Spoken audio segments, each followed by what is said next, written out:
Learning school YouTube চ্যানেলের পক্ষ থেকে সবাইকে স্বাগতম। তো আমরা দেখাবো যে অনেকেরই যে ভাইয়া জব ডাইজেস্ট বইটা থেকে কত মার্ক আসলো। জব ডাইজেস্ট বইটা আপনারা জানেন যে সাজেশন ভিত্তিক একটা বই, আমাদের বিভিন্ন ইয়ে। তো দেখাবো আসলে কত মার্ক আসছে এই বইটা থেকে এবারে। তো আমরা যদি প্রথমে চলে আসি, দেখবেন এই যে মেধাবী শব্দের প্রকৃতিপত্র কি, এটা 147 নং পেজ আছে জব ডাইজেস্টের। 147 নং পেজে যদি চলে যায়, দেখতে পারবেন যে এই যে মেধাবী শব্দটির প্রকৃতি পত্রে মেধা যোগ বিন, এটা কিন্তু এসেছে। তারপর আসে খনার বচন প্রাধান্য পেয়েছে। খনার বেসন প্রাধান্য পেয়েছে কি, এটা 17 নং পেজ। 17 নং খনার বেসনে প্রাধান্য পেয়েছে কি, কৃষি সংক্রান্ত তথ্য। ঠিক আছে। এরপর আছে যে যে এটা তো আমি আগেই দেখেছি, ব্যবহারিক সংখ্যা বিবেচনায় বাংলা ভাষার বিশ্বের কততম প্রধান ভাষা, বর্তমানে পঞ্চম বা চতুর্থ, এখন দুইটাই ট্রান্সফার হবে কে জানে। তো আমাদের বইয়ের মধ্যে দুইটাই দেওয়া আছে। তারপরে দেওয়া আছে যে কল কল কল রবে নদী রয়েছে, এটা হচ্ছে 194 নং পেজের। দেখেন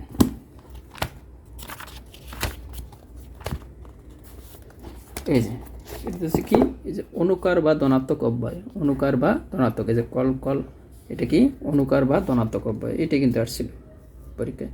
এই প্রশ্নটা আসে না আমাদের বই থেকে, যে প্রশ্নগুলো আসে না, কিন্তু কিছু কিছু প্রশ্ন আছে এগুলো আসতে হয় না, এগুলো নিজে থেকে পারা যায়। কিছু কিছু প্রশ্ন আপনাকে নিজের থেকেই পারা উচিত। তারপর আছে কোনটি শুদ্ধ বানান, এটা আমরা দেখেছি এর আগেই, কিন্তু আমাদের এর থেকে 34 নম্বর পেজ আছে বইটা। 34 নং পেজে যদি চলে যাই,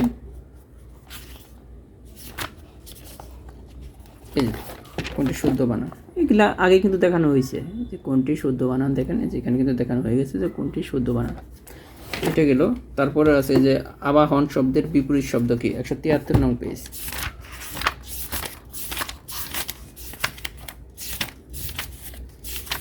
এই যে আবাহন বিসর্জন, আমরা কিন্তু সাজেশন ভিত্তিক দিয়েছি প্রত্যেকটা প্রশ্নে। তারপরে রয়েছে আপনার দেখেন নিচের কোনটি বিদেশি শব্দ, এটা কলম, এটাও আসছে, এটা দেখতেই পারবেন বইয়ের মধ্যে গেলে। এই যে এটা কোন অঞ্চলে ঘূর্ণিঝড়কে হারিকেন নামে অভিহিত করা হয়, 616। অনেকে বলছে এই প্রশ্নটা কমন না, এই প্রশ্নটা কিন্তু কমন প্রশ্ন। যে 616 নং প্রশ্নে চলে যায়,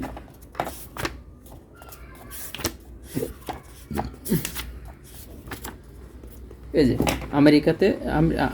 আমেরিকাকে কি সাইক্লোন কি নামে পরিচিত, হারিকেন। আমেরিকাতে কি সাইক্লোন কি নামে পরিচিত, হারিকেন। এই প্রশ্নটি কিন্তু একটু চেঞ্জ হয়ে আসছে, যে কোন অঞ্চলে ঘূর্ণিঝড়কে হারিকেন নামে ডাকা হয়, সাইক্লোন বা ঘূর্ণিঝড়কে হারিকেন নামে ডাকা হয় কোথায়, আমেরিকায়। তো এটা কিন্তু আসছে। জাতিসংঘের ঘোষিত বিশ্ব অটিজম সচেতনতা দিবস কত, 2 এপ্রিল। এটা কয় নম্বর, 563 নং পেজে যদি চলে যাই, এই যে বিশ্ব অটিজম দিবস কত, 2 এপ্রিল। তারপরে যে মুন্সি আব্দুর রফের সমাধিস্থল, এটা হচ্ছে রাঙামাটি, এটা কিন্তু যে 276 নং পেজ আছে। মানে প্রতিটা যে প্রশ্নগুলো আমরা নিয়েছি সেই প্রশ্নগুলো কিন্তু প্রতিটাই রয়েছে। যে অহরহ, এখানে কি অহরহ 169 পেজে, 16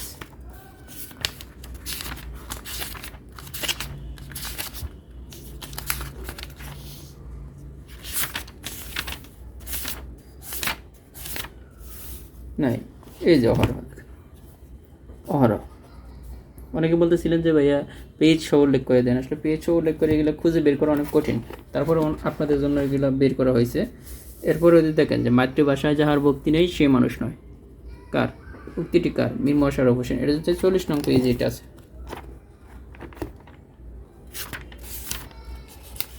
40 নং পেজে, যে মাতৃভাষা যাহার ভক্তি নেই সে মানুষ নয়। প্রশ্নগুলো কিন্তু স্ট্যান্ডার্ড টাইপের প্রশ্ন হয়েছে। তারপর বিমস্টেকের সদর দপ্তর কোথায়, 482 নং পেজে চলে যায়, 482।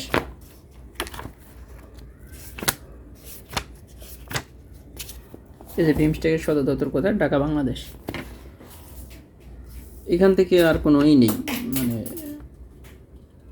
সাধারণ জ্ঞানের কোনো প্রশ্ন এখানে আর নেই। এরপরে যে পেজটা আছে, আমরা যদি যেটাই চলে যাই, এটার মধ্যে দেখেন যে আছে সকালে উঠি আমি মনে ভাবি, এটা 9 নং পেজে, 9 নং তো মনে হয়, 9 নং পেজে কি এটা আছে, সকালে উঠিয়ে আমি মনে মনে ভাবি, এটা 9 নং পেজ কেন রাখলাম? সকালে উঠিয়ে মনে মনে ভাবি, এটা তো চলে যাব এটা আছে, আমি ওই যে শর্ট সাজেশনের বই ওইটা ছিল। এই প্রশ্নটা হবে আপনার বিখ্যাত পঙ্কতি লাগবে মনে হয়, একটু এদিকে যাই। প্রশ্নটা আমি এই যে এখানে কিন্তু পেয়ে গেছি, দেখেন। সকালে উঠিয়ে আমি মনে মনে বলি, সারাদিন যেন আমি ভালোভাবে চলি, কান্নাকা মদন মোহন দরকার। তো এই যে প্রশ্নগুলো আসলে খুঁজে বের করে একটু কষ্ট যদিও। এরপরে যে এই প্রশ্নগুলো কিন্তু প্রত্যেকটাই আছে। এই দেখেন যে আমার ঘরের চাবি পরের হাতে কার, এটা 24 নং পেজ আছে।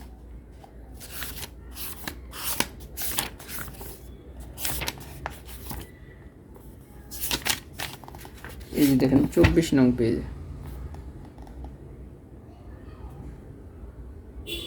এটা হচ্ছে 24 নং নয়, যে 28 নং পেজ আর কি। আমার ঘরের চাবি পরের হাতে, গানটিকে লালন শাহ। এটা গেল যে নিচের কোনটি শুদ্ধ বানান সূর্য পূর্ব দিকে উদিত হয়, এটা কিন্তু যে 136 নং পেজে রয়েছে। তো তারপরে যে প্রশ্নগুলো আছে এগুলো কিন্তু আমি আগেই দেখিয়ে দিয়েছি। যেমন এই যে কাজী নজরুল ইসলামকে নিয়ে রচিত গল্প কোনটি। আমরা যে কাজী নজরুল ইসলামের চলে যাই, এখানে দেখেন আমাদের কাজী নজরুল ইসলাম আছে, সেখানে গেলে আমরা কিন্তু খুব বেশি দিই নেই, রবীন্দ্রনাথ ঠাকুর দিয়েছিলাম। এখানে চলে যাই,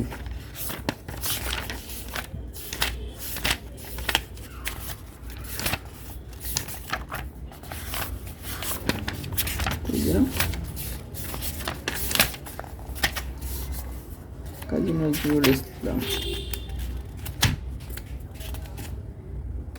যে এটাই কিন্তু আসছে কাজী নজরুল ইসলাম, ঠিক আছে। যেটা দেখলাম আমরা যে পদ্মগুখরা গল্পটি রচিত থাকে, এটা আসছিল কাজী ইসলামের নিচের কোনটি গল্প পদ্মগুখরা হবে। তো এইভাবে কিন্তু দেখা যায় যে ইউনেস্কো কত সালে 21 ফেব্রুয়ারিকে, এটা কিন্তু 1999 সালে এটা আছে। তারপরে যে এটার প্রকৃতি পত্তা, তারপরে যে প্রধান বিচারপতি নিয়োগ দেয়, এটা যে রাষ্ট্রপতি দেয়, এটাও কিন্তু রয়েছে। তারপরে আপনার এই যে সুন্দরবনের অধ্যায় গেলে এটা পেয়ে যাবেন। তারপরে হচ্ছে বাংলাদেশে বর্তমান কততম পঞ্চবার্ষিক পরিকল্পনা চলে, এটা কিন্তু প্রাইমারি শর্ট সাজেশন থেকে এটা এসেছে। তারপরে এটার মধ্যে যে কেন্দ্রীয় সরকার, এটা কিন্তু এমনিতেই পারা যায় কিছু কিছু প্রশ্ন। যে এইচডিজি এর লক্ষ্য, এটা 17টি। তার মানে টোটাল আমরা দেখলাম এখান থেকে সব মিলিয়ে দেখেন যে প্রশ্নগুলো কমন আসছে, মানে এই বইটা থেকে মোটামুটি আমরা দেখলাম যে এই বইটা থেকে সব মিলিয়ে 28 থেকে 30টি প্রশ্ন, কারো 28টি পড়বে, কারো 30টি। যাদের একটু বেসিক ভালো তাদের কিন্তু 30টি প্রশ্ন এই বইটা থেকে কমন, কারণ জাস্ট একটু এদিক ওদিক হয়ে আসছে। যদি বলা যায় হু 28টি, আর যদি বলেন একটু চেঞ্জ হয়েছে, তাহলে এবারে ধরা যায় মোটামুটি 30টি প্রশ্ন কিন্তু এই বইটা থেকে কমন। জব ডাইজেস্ট বইটা যারা পড়ছেন বা শুধু আসলেও আমরা কিন্তু কখনোই কিন্তু একটা বইয়ের উপর ডিপেন্ড করি না, আমাদের অনেকগুলাই বই থাকে। তারপরেও যে একটা বই থেকে যে বইটা 37 মার্ক, কারণ সাম্প্রতিক যদি বাদ দেয় 37 মার্কের কিন্তু প্রশ্ন হয় এই বইটা থেকে। তো 37 মার্কের মধ্যে যদি আপনার মার্ক কমন পড়ে যায় তো খারাপ কি, যে 30-এর মতো। তো যেহেতু প্রশ্ন স্ট্যান্ডার্ড লেভেল হয়েছে, আমি মনে করি যে এটাই যথেষ্ট। আর প্রশ্ন যদি সহজ হতো তাহলে দেখতেন যে 35-36 এই বই থেকে কমন পেয়ে যেতেন। তো আশা করি যে আপনারা এখন পেয়ে গেছেন আপনাদের উত্তরটা। তো আপনারা নিজেরাও মিলিয়ে নিতে পারবেন যে আসলে বইটা থেকে যে বিষয়গুলো কমন আসছে।